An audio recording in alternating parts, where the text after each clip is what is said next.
और आपको बताएं, होम सेक्रेटरी प्रीति पटेल ने कहा कि गैर कानूनी तारकीन वतन को रवाना भिजवाने के मंसूबे पर हर सूरत अमल दरामद करवाया जाएगा। ताहम इमिग्रेशन सॉलिसिटर रोमाना कौसर ने कहा है कि रवाना मंसूबे का मुस्तकबिल हाई कोर्ट के जुडिशल रिव्यू के फैसले पर मुनहसर है। अदालत ने अगर रवाना से किए गए मुआहदे को इंसानी हकूक की खिलाफ वर्जी करार दिया तो हुकूमत के लिए मुश्किलात मजीद बढ़ेंगी। इस हवाले से मजीद जानते हैं नुमाइंदा वकास अहमद से।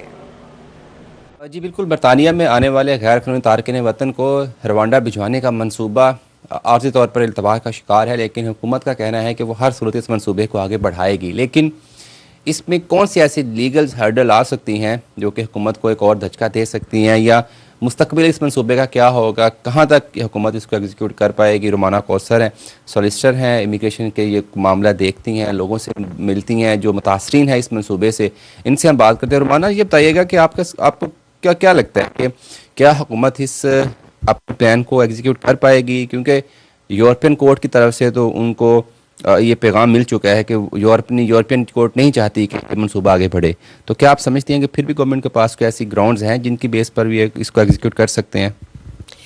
जी ज़रूर। सबसे पहले तो मैं ये हाईलाइट करना चाहूँगी कि जब से ये रवांडा पॉलिसी एग्रीमेंट जब इनिशली अनाउंस हुई थी तो इस पर काफ़ी आवाज़ उठाई गई थी, जैसे ह्यूमन राइट्स एक्टिविस्ट्स है और सोशल वर्कर्स हैं, इन्होंने अगेंस्ट इस पॉलिसी के अगेंस्ट काफ़ी पिटिशन क्रिएट की थी कि ये इलीगल है, जो ह्यूमन राइट्स के अगेंस्ट जाता है।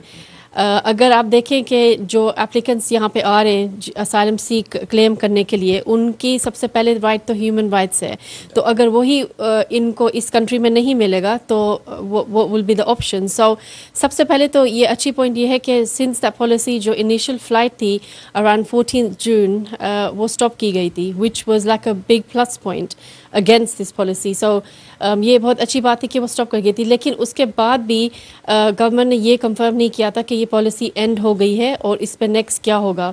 ये पॉलिसी स्टिल स्टैंड होती है और इसके अगेंस्ट गवर्नमेंट डेफिनेटली एक्शन मतलब फर्दर इसको टेक करेंगे।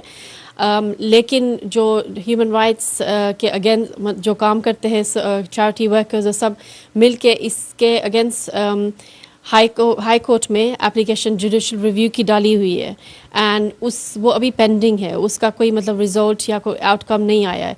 सो जब तक वो उसका कोई रिजल्ट नहीं आता, हम इट्स अ बिट डिफ़िकल्ट कि हम ये नहीं कह सकते कि ये पॉलिसी स्टॉप हो जाएगी या कंटिन्यू होगी।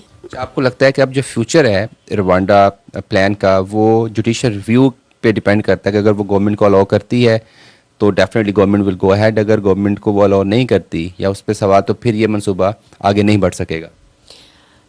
ये फुली डिपेंडेंट हाई कोर्ट की अपील पे नहीं है, बिकॉज ये जो हाई कोर्ट की जो एप्लीकेशन है ये कुछ इंडिविजुअल्स के लिए है जिन्होंने अगेंस्ट जिनके ऊपर ये पॉलिसी फर्स्ट टाइम डाली गई थी एंड उन्होंने ये एप्लीकेशन डाली है। लेकिन अगर हाई कोर्ट में कोई ऐसी डिसीजन बन जाती है तो वो इन फ्यूचर दूसरे केसेस में भी यूज़ की जा सकती है। सो ये एक फॉर्मेट सेट हो जाएगा कि ऐसी ऐसे रवांडा किसी को भेजना इलीगल होगा। सो होपफुली कुछ पॉजिटिव इससे हमें मिलेगा एंड इन फ्यूचर जो असाइलम एप्लीकेंट्स हैं यहाँ पे आते वो भी ये यूज़ कर सकते हैं। जी बहुत शुक्रिया। डेफिनेटली जो जुडिशल रिव्यू की एप्लीकेशंस हाई कोर्ट में उसके बारे में जो भी अदालत अपनी राय कायम करती है या फैसला देती है वो डिसाइड करेगा कि गवर्नमेंट का जो रवांडा प्लान है उसका फ्यूचर क्या होगा। क्योंकि अगर यहाँ पे गवर्नमेंट चंद इंडिविजुअल के आर्गूमेंट पे रोक देती है तो फिर हुकूमत को एक बड़ा धचका लगेगा कि वो इस पॉलिसी को आगे लेके चलते। और रोमाना का ये भी ख्याल है कि क्योंकि ये ह्यूमन राइट्स के बेस पर ये जुडिशल रिव्यूज़ की एप्लीकेशन फाइल की गई हैं और वो उन्हें लगता है कि अदालत ह्यूमन राइट्स के जो आर्गूमेंट्स हैं उनको कंसीडर करेगी और हुकूमत को। जी वकास अहमद, बहुत शुक्रिया, आप तफसीलात से आगाह कर रहे थे।